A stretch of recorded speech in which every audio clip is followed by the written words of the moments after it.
Posicionamento. Esse erro me custou caro. Eu tinha que, de fato, entrar na guerra de preço com a concorrência desleal. E aí eu pensava, mas se eu não baixar a mais do que o concorrente, eu não vendo. E se eu não vendo, como é que eu vou pagar os boletos? Essa era a minha mentalidade.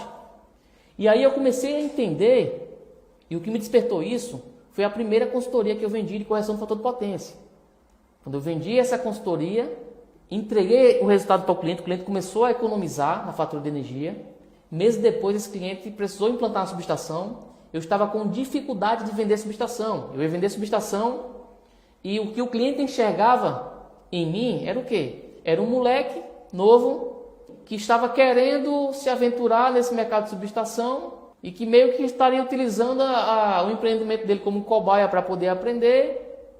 Essa era a visão que o cliente tinha. Quando eu fui vender a subestação para esse cliente que eu vendia consultoria, aconteceu uma coisa interessante. A minha precificação estava nivelada em relação aos concorrentes mais antigos e o cliente fechou comigo sem pedir desconto. E eu comecei a estudar, a ligar os pontos. Por que isso aconteceu?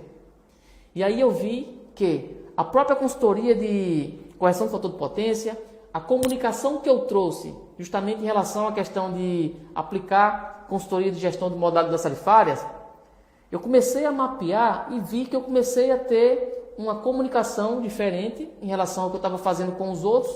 E quando eu me posicionei, não como uma empresa que ia vender uma subestação, mas eu me posicionei como um especialista, como um profissional especialista, está entregando de fato a melhor solução de fornecimento de energia, que era a subestação ligada, juntamente com a melhor gestão de contrato para fazer com que o cliente economizasse.